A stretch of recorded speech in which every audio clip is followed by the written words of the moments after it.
kita akan memasuki momen yang ditunggu oleh kita semua, yakni membicarakan buku terbitan Jaksa Enterprise. Ada Profesor Dr. Irwan Abu Bakar, Prof. Ya, boleh. Tapi ada 3 orang yang akan berbicara tentang buku ya. Rusli dari Singapura. Dari Singapura. Katanya ada masalah untuk masuk. Oh, ada masalah untuk masuk. Oke, Prof, kita tahan dulu, Prof. Kita mulai dari yang muda terlebih dahulu. Oke. Kita dengarkan penyair yang tampan dan pernah punya mantan yang sama dengan saya. Dari Jawa Tengah, Dimas Indiana Senja, penyair luar biasa, penulis luar biasa, dosen yang luar biasa, dan aktivis literasi, aktivis pondok, termasuk aktivis balap motor. Aku nggak ngerti sih balap motornya seperti apa. Oke, Dimas. Baik, kita akan ngobrol ya. Ini bukan bedah yang serius ya. Kita ngobrol santai mengenai buku Kata Baku, kumpulan cerpen Gaksa yang pertama ya. Saya udah beberapa cerpen saya baca dengan teliti dan saya takjub ada satu gerakan kultural yang menyatukan penulis-penulis dari ASEAN ya melalui Gaksa ini. Cerpen-cerpen yang menarik yang membahas hal-hal yang beragam dari masing-masing negara. Adapun ada beberapa catatan yang saya tulis, yang saya buat terkait dengan muatan ya atau isi dari substansi dari buku Kata Baku. Yang pertama mungkin akan lebih lengkap bila masing-masing negara bisa mewakili misalkan masing-masing satu cerpen ya, supaya untuk merepresentasikan bagaimana kita begini ya, kita membaca Kata Baku, harapannya adalah kita membaca bagaimana para penulis itu menyampaikan kepekaan sosialnya terhadap lingkungan di sekeliling dia, ya. Karena bagaimanapun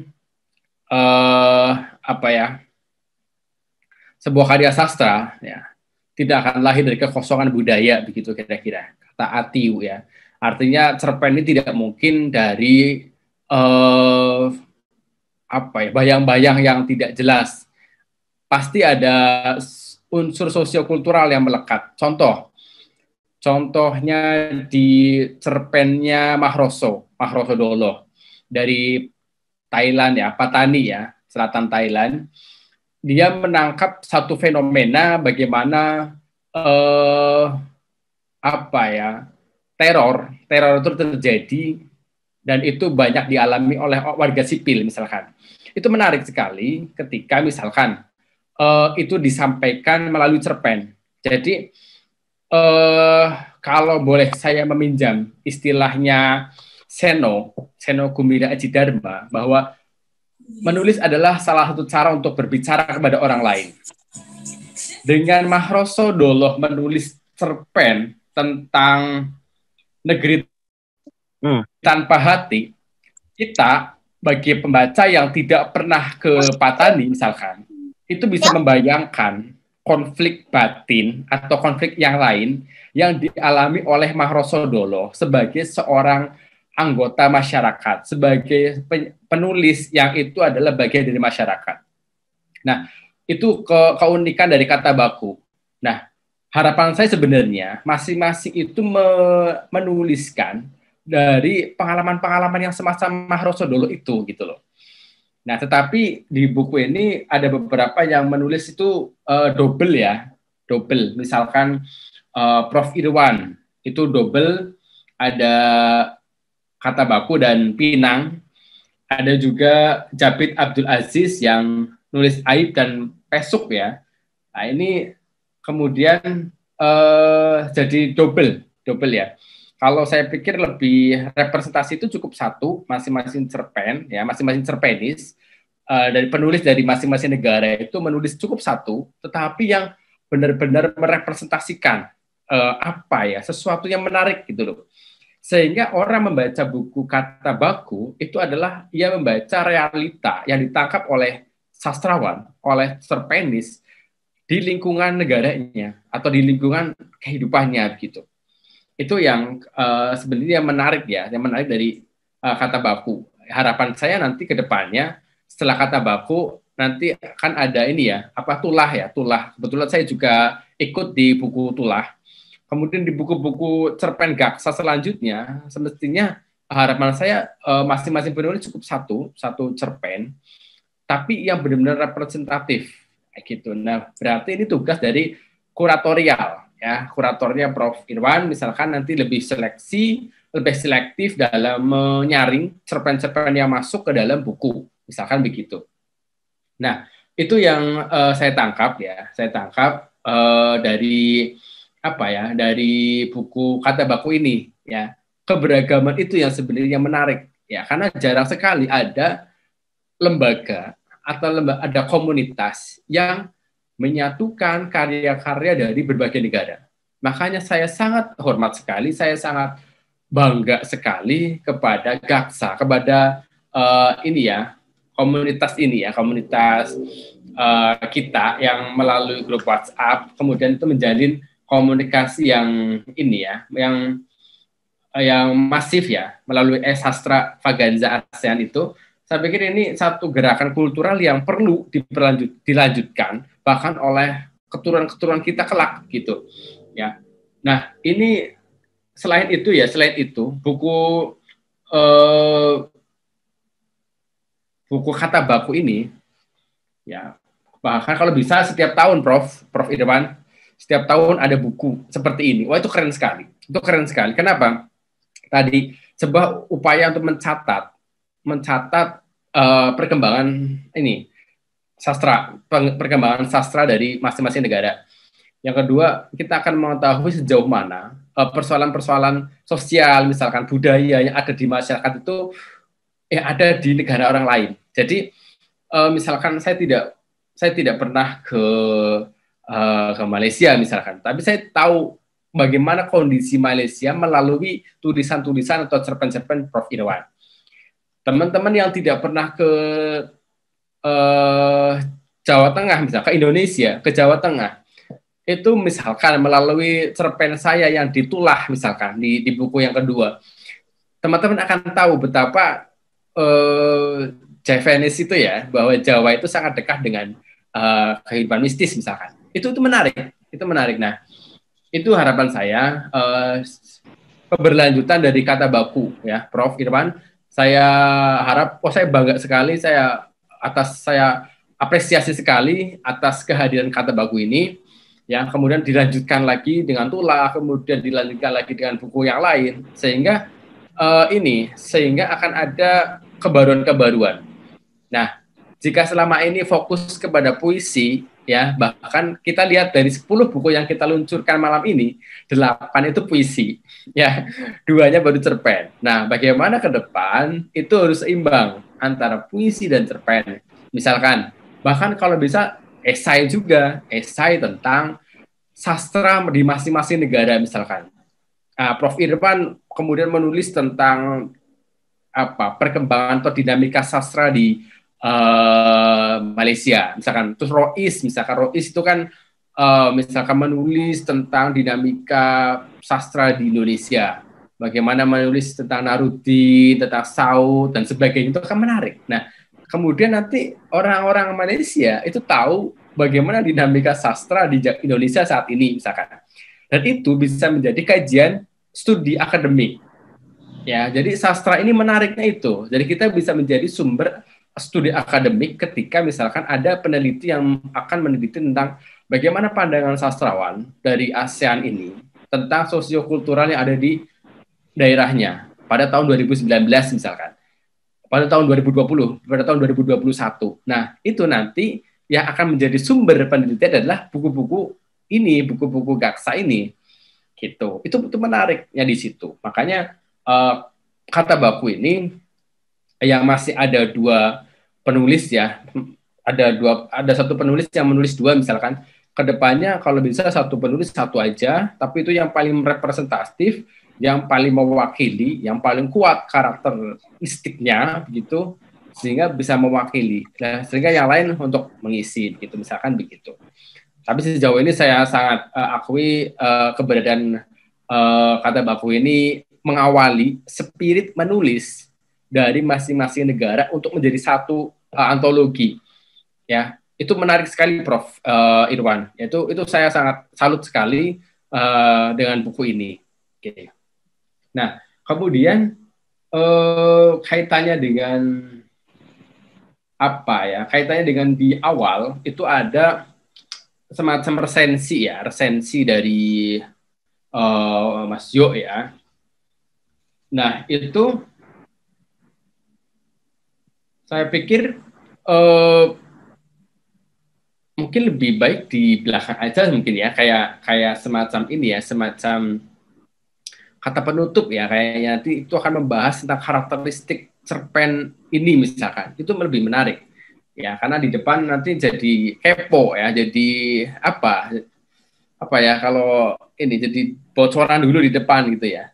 Mungkin di depan lebih ke kata pengantar saja dari Prof. Irwan, misalkan sebagai kuratorial, sebagai tanggung jawab kuratorial, kenapa cerpen-cerpen itu masuk misalkan. Nah, nanti untuk apa ya, ulasan itu mending ditaruh di belakang, Prof. Nah, itu jadi lebih enak. Kita membaca cerpennya dulu gitu ya.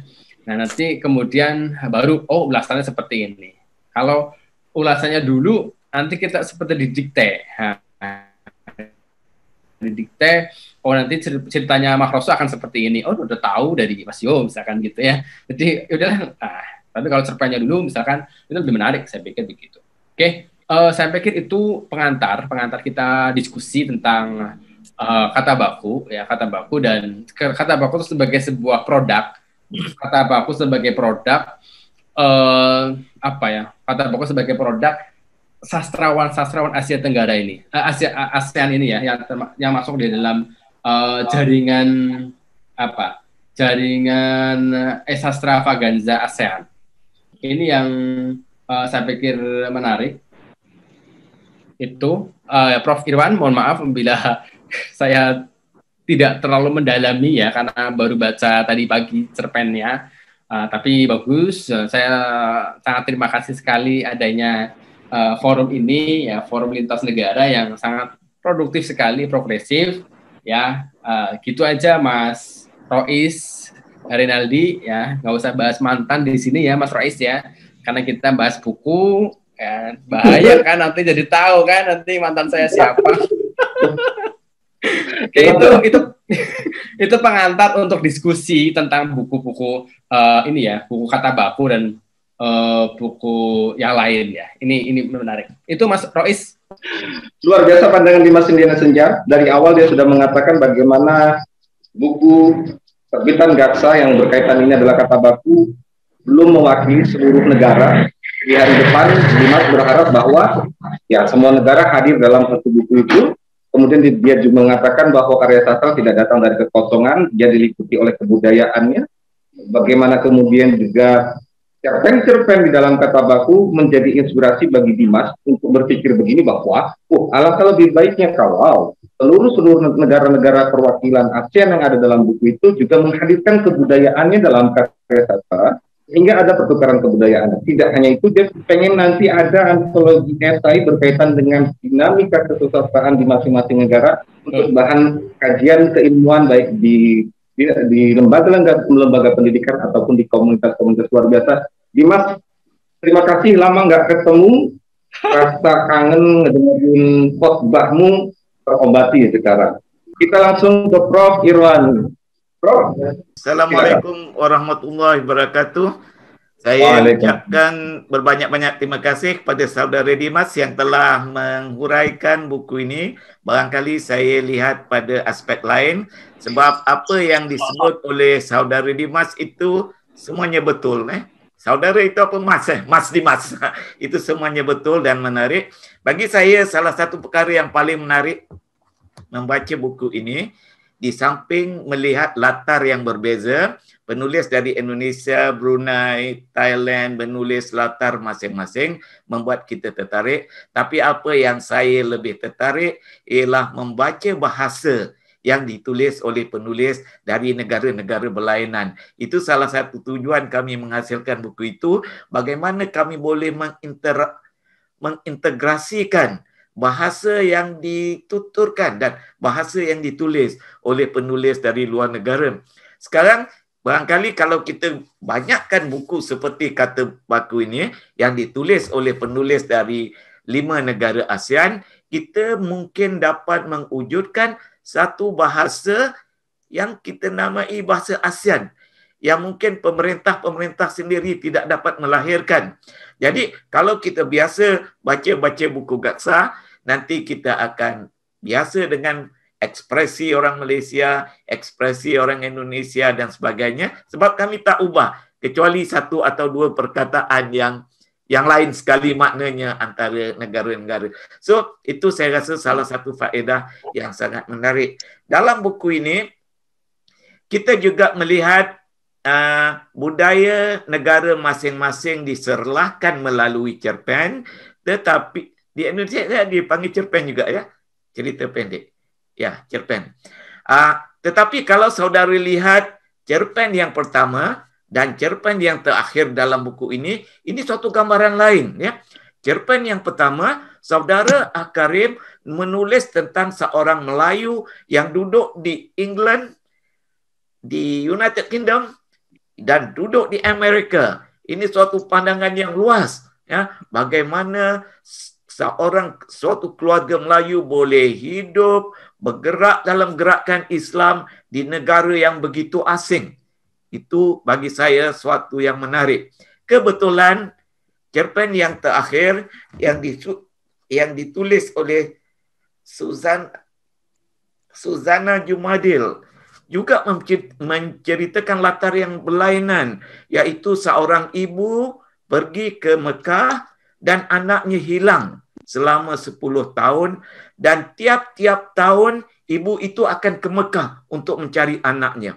Ini menggambarkan bagaimana orang Asia boleh meneroka ke Amerika, boleh meneroka ke United Kingdom, boleh meneroka ke Timur Tengah, ke Saudi Arabia untuk melanjutkan kehidupan, untuk menyelesaikan masalah. Itu pun salah satu perkara yang saya rasa sangat menarik di dalam buku ini.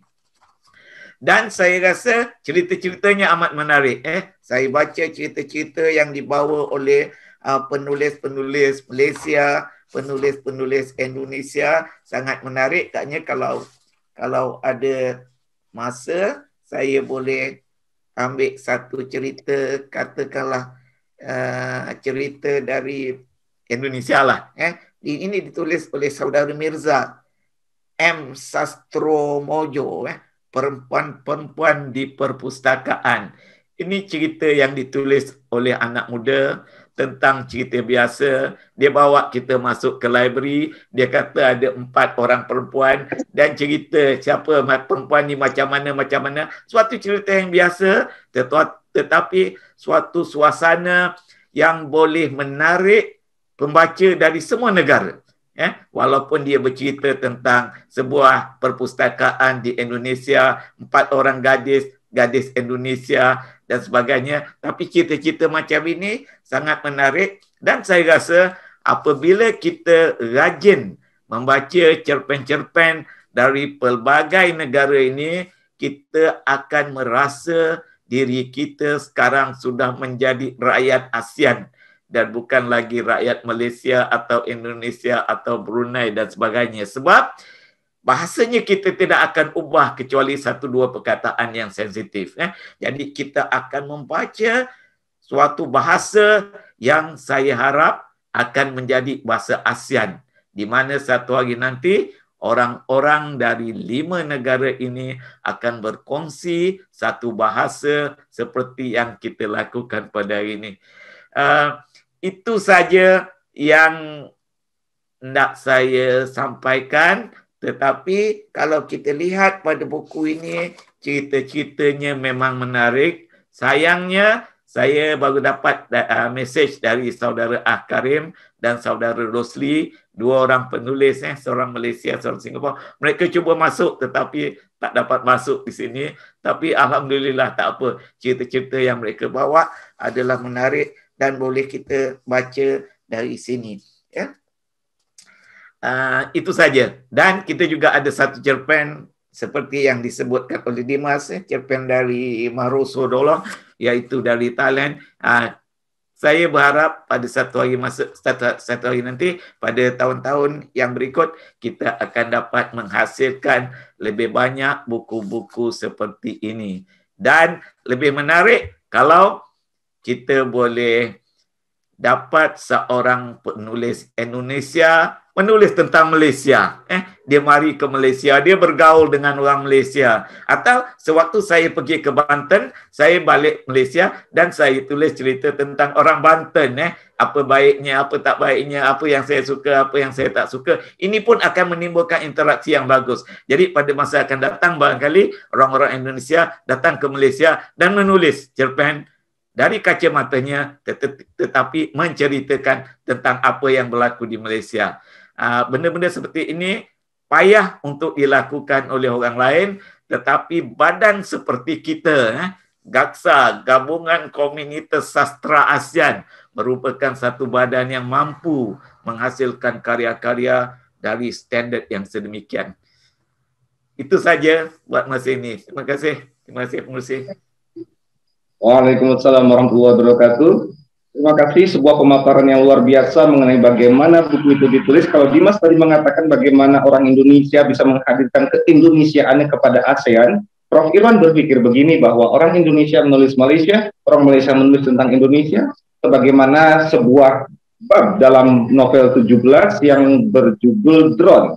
Itu rasanya inspirasi dimulai dari konser seniman Asia Tenggara yang Prof datangi, ada drone di situ, lalu Prof buatlah cerita macam ada James Bond.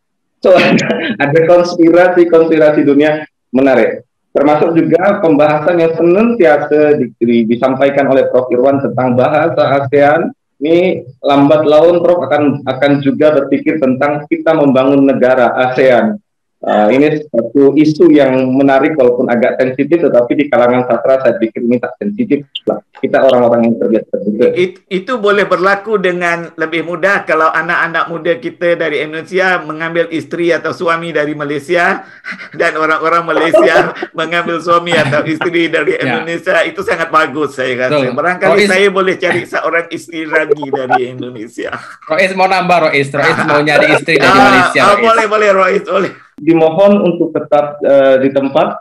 Saya ingin juga mendengar pandangan-pandangan dari kawan-kawan penulis dari berbagai negara mengenai cerpen yang tadi dibahas atau mengenai kesusastraan ASEAN itu sendiri. Tetapi sebelumnya saya ingin menyapa Faris Naufal Ramadan. Apa Faris Naufal Ramadan sudah di tempat? Selamat malam, Kang Rois.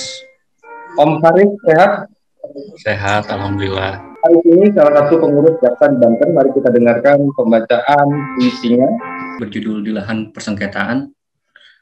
Semoga dapat dinikmati. Lalu kami bernyanyi di tepi jalan ini, sekedar untuk mengantar pulang seorang lagi yang tumbang di lahan persengketaan. Ini hari kain hitam tak mesti, sebab kami tidak sedang meratapi. Nyanyian kami bernada lantang, menuntut sebuah pertanggungjawaban.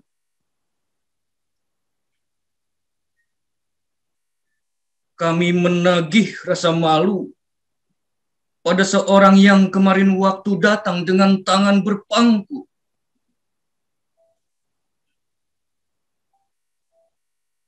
Tidak ada pergantian hari serta jadwal kerja dan jam istirahat di masa gawat. Kami tidak beranjak ketika bel berbunyi dan lampu dipadamkan. Kami terlanjur menyala tanpa sanggup lagi diredam.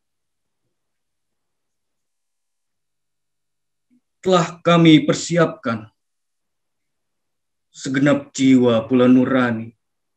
Jalan membentang di hadapan adalah suatu keniscayaan. Segala yang pernah dari kami direnggut segera kami rebut kembali.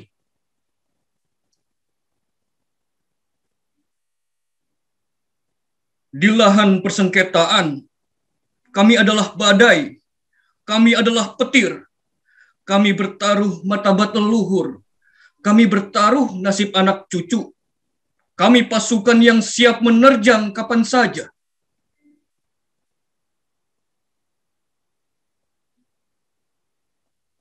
Kami berjajar di sepanjang jalan ini, sekedar untuk mengisyaratkan kepada setiap apa yang melintas bahwa pertarungan belum selesai dan nyanyian kami menolak usai. Malang 2017. Terima kasih atas kesempatannya.